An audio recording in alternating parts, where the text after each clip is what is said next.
पावसाळी अधिवेशनाचा आज 28 जून दुसरा दिवस आहे। यावेळी आमदार रोहित पवार यांनी पत्रकारांशी संवाद साधला। पत्रकारांशी बोलताना मुलींसोबत मुलांना देखील मोफत शिक्षण मिळावं अशी विनंती अधिवेशनात आम्ही करणार आहोत असं ते म्हणाले। मला असं वाटतं हे युवांचं प्रतीक आहे, विद्यार्थ्यांचं प्रतीक आहे।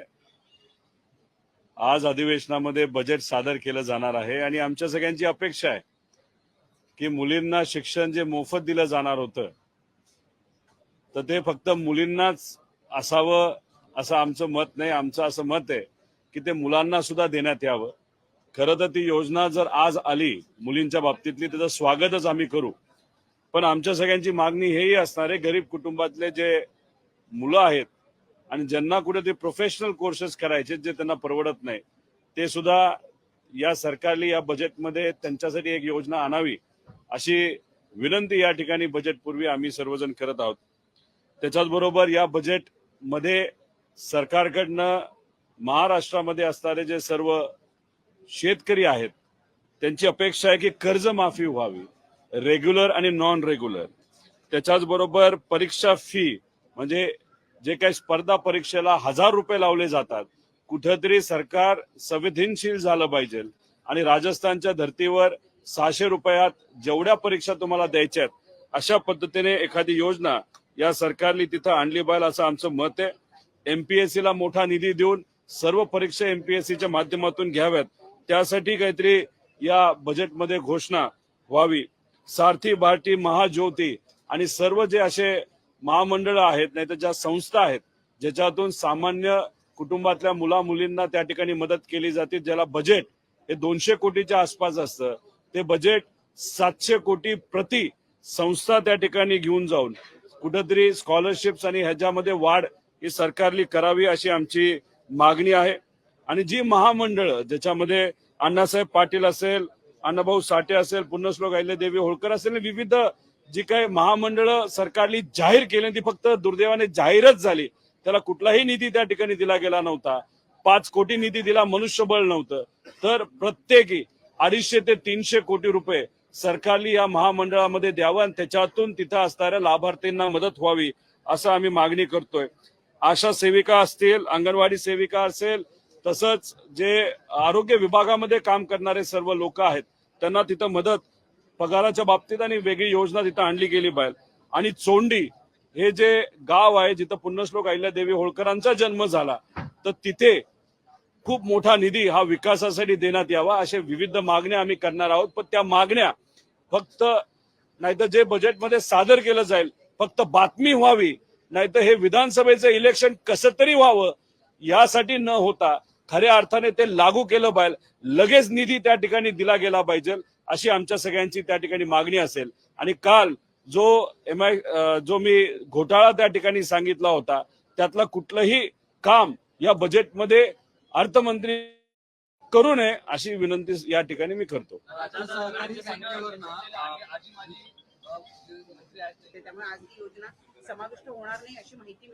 नाही, याच्यामध्ये 2 विषय आहेत।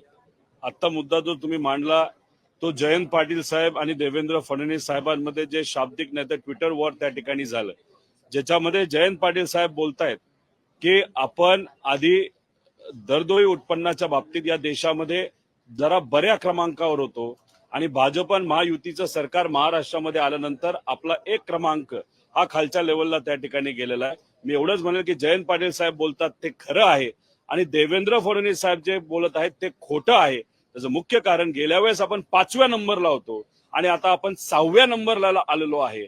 त्यामुळे जे काही संभ्रम निर्माण करण्याचा मुद्दा देवेंद्र फडणवीस साहेब सातत्याने त्या ठिकाणी मांडत आहेत तर खऱ्या अर्थाने संभ्रम खोटं बोलून जर कोण निर्माण करत असेल तर ते देवेंद्र फडणवीस साहेब आहेत। त्याच्याच बरोबर कालचा जो इकॉनॉमिक सर्व्हे रिपोर्ट आला त्याच्यामध्ये आपलं जे राज्य आहे ते 7.5% त्या ठिकाणी वाढेल असं सांगण्यात आलेलं आहे, म्हणजे ग्रोथ रेट। आता 7.5% आपण जर वाढायचा विचार केला तर $1 ट्रिलियन इकॉनॉमी बद्दल आपण सगळेच बोलतो, हे सरकार येऊ दे ना ते सरकार, मग ह्याच्याप्रमाणे आपण गेलो तर 20 वर्ष आपण 1 ट्रिलियन कधीच होऊ शकत नाही। आपल्याला $1 ट्रिलियन इकॉनॉमी व्हायची असेल तर आज भाषणामध्ये नक्कीच अर्थमंत्री बोलतील नाही तर देवेंद्र फडणवीस साहेब बोलतील तर आपल्याला कमीत कमी 14 ते 15% वार्षिक त्या ठिकाणी ग्रोथ रेट असण्याची जरूरत आहे. त्याच्याच बरोबर आपण दुर्दैवाची गोष्ट अजून आहे, एक्सपोर्टच्या बाबतीत आपण नेहमी अव्वल त्या ठिकाणी असायचो. यंदा जो रिपोर्ट त्या ठिकाणी आपण बघितला, गुजरात नंतर आपण येतो, म्हणजे 2 नंबरला येतो. आणि आपल्यात आणि गुजरातमध्ये जो फरक आहे तो डबल फरक आहे. म्हणजे कुठेतरी भाजप या महाराष्ट्रामध्ये सत्तेत आल्यानंतर गुजरातची नक्कीच ताकद ही महाराष्ट्रापेक्षा दुर्दैवाने वाढलेली आपण सर्वजण बघू शकतो.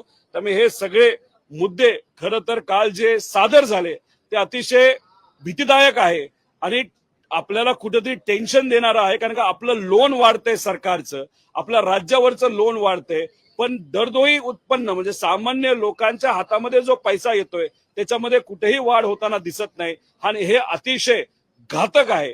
म्हणजे श्रीमंताला फरक पडणार नाही, पण सामान्य लोकांना नक्कीच फरक पडेल. त्यामुळे ह्या सर्व गोष्टींवर लक्ष देण्याची जरूरत आहे. राज्य शिखर बँकेचा क्लोजर रिपोर्ट ईडीने नाकारलेला आहे, त्याला विरोध दर्शवलेला आहे. आता अजित पवारांच्या अडचणीत वाढ होण्याची शक्यता आहे. हे बघा, त्या क्लोजर रिपोर्टमध्ये माझ्या विषयाच्या बाबतीत सुद्धा क्लोजर रिपोर्ट आहे. त्यामुळे आता तो क्लोजर रिपोर्ट स्वीकारला जाईल नाही जाईल हे आपल्याला बघावं लागेल. मी स्वतः ईडीशी आता चर्चा करत आहे, त्यांच्या अपिलेट ट्रिब्युनल यांच्याशी तिथं आमचं जे काही वादविवाद त्या ठिकाणी चालू आहे ते आमचं चालू आहे. त्यामुळे आम्ही वेगळ्या प्रक्रियेमध्ये गेलेलो आहोत. दादा त्या प्रक्रियेमध्ये अजून आलेले नाहीत. आता हा क्लोजर रिपोर्ट ईडीने त्या ठिकाणी नाकारला असेल तर त्या बाबतीत पुढे जाऊन काय करायचं हे ईडी आणि केंद्रातलं सरकार आणि राज्यातलं सरकार आणि सत्तेत असणारे लोक त्या ठिकाणी ठरवतील. पण राहिला प्रश्न माझा, मी ईडीच्या बरोबर माझ्या न्यायासाठी त्या ठिकाणी लढत आहे आणि मी सत्याची बाजू असल्यामुळे मला त्या बाबतीत कुठेही भीती वाटत नाही. राज्यातील शेतकऱ्यांच्या आत्महत्येची आकडेवारी आले. जानेवारी ते एप्रिल पर्यंत 838 शेतकऱ्यांनी आत्महत्या केली. याचा जर सरासरी काढायला गेली तर दर दिवसाला 7 शेतकऱ्यांनी आत्महत्या केली. खरं तर जेव्हा एकनाथ शिंदे साहेब मुख्यमंत्री झाले, त्यांनी पहिलं भाषण केलं. त्या भाषणामध्ये त्यांनी सांगितलं या राज्यामध्ये एक सुद्धा शेतकऱ्याची आत्महत्या होणार नाही. पण जेव्हापासून महायुतीचं सरकार या राज्यामध्ये आलं त्या दिवसापासून आजपर्यंत आपण बघितलं तर दर दिवशी 7 ते 8 आत्महत्या या शेतकऱ्याच्या तिथं होत आहे. आणि युवांच्या आत्महत्याबद्दल कोणी बोलत नाही. आज जर आपण बघितलं तर कमीत कमी 5 आत्महत्या युवांच्या या महाराष्ट्रामध्ये दररोज त्या ठिकाणी होत आहेत. त्यामुळे अतिशय घातक आहे. त्यामुळे हे नेते मंडळी भाषण करण्यासाठी खूप काय बोलून जातात, पण खऱ्या अर्थाने आत्महत्या कमी झाल्या पाहिजे त्यासाठी कुठेही काय होत नाही. आता खतं मिळत नाहीत शेतकऱ्याला. आज बियाणं खोट्या क्वालिटीचं मिळतंय, नाही तर खराब क्वालिटीचं तिथं मिळतं, त्याच्यावर चर्चा होताना दिसत नाही. पण खतं एका बाजूला शेतकऱ्याला कमी मिळत आहेत, पण ड्रग्सच्या बाबतीत या महाराष्ट्रामध्ये तुटवडा कुठंच नाही. मुबलक ड्रग्स तिथं मिळतंय. त्यामुळे हे जे काय झालेलं आहे ते दुर्दैवाने या सरकारने ज्या पद्धतीने हे शासन चालवलं त्यामुळे गुंडांना कुठेही भीती वाटत नाही. आणि ज्या शाश्वत सुविधा या शेतकऱ्याला, कष्टकऱ्यांना, युवांना मिळायला पाहिजे त्या तिथं मिळत नाही.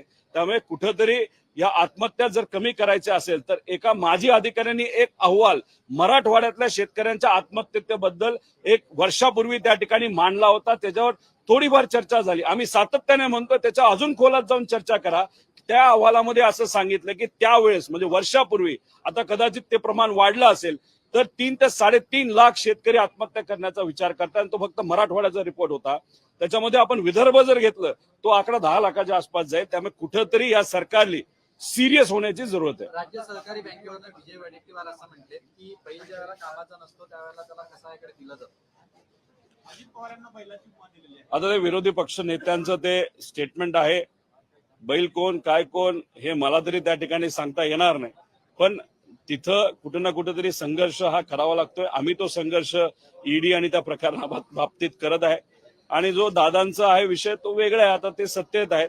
त्यामुळे विरोधी पक्ष नेत्यांनी दादांवर नाही तर बीजेपीवर जी टीका केली, कुठंतरी अजितदादांची ताकद जी भाजपली कमी केली गेली तर त्याच्या बाबतीतच विजय भाऊ तिथं बोलले असतील की आता अजितदादांचा उपयोग भाजपला न राहिल्यामुळे कसं तरी दादांना अडकवत जायचं असा कदाचित विजय भाऊंचा हेतू असावा. अतिरिक्त अर्थसंकल्पात साधारण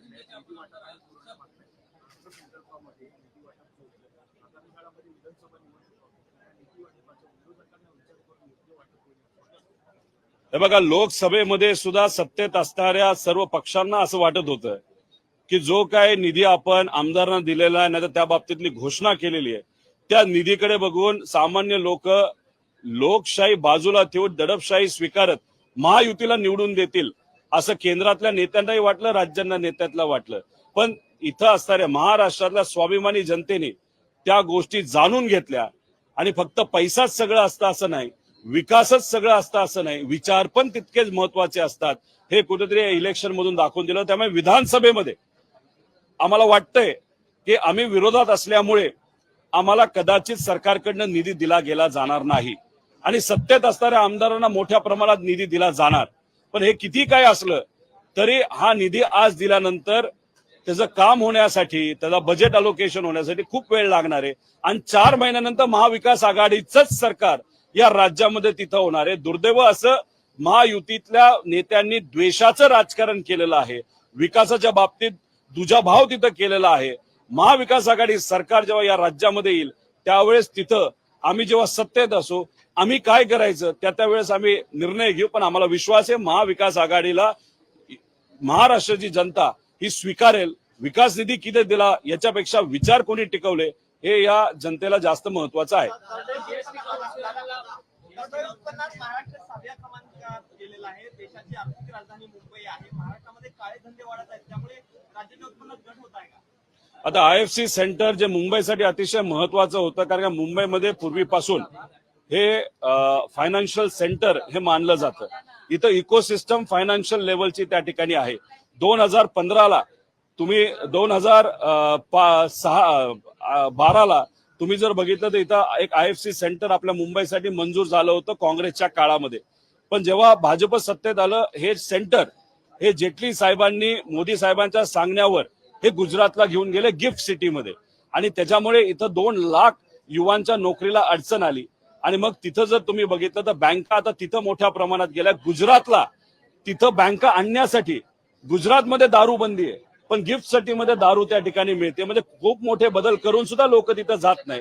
तर तुम्ही जे म्हणत आहात की फायनान्शियल सेंटर मुंबई आहेच आणि ती राहणारच आहे पण मोठ्या बऱ्याच वेळेस भाजपच्या नेत्यांनी गुजरातला महत्व देण्यासाठी मुंबईचं महत्व कुठेतरी कमी केलं गेलं आणि 14 पासून आजपर्यंत जर बघितलं तर मुंबई आणि महाराष्ट्राचं आर्थिक कुठेतरी जी वाढ होत होती ती कमी कमी होत चाललेली आहे आणि दुसऱ्या राज्याची खास करून गुजरातची वाढ ही खूप मोठ्या प्रमाणात झालेली आपण सर्वजण बघू शकतो.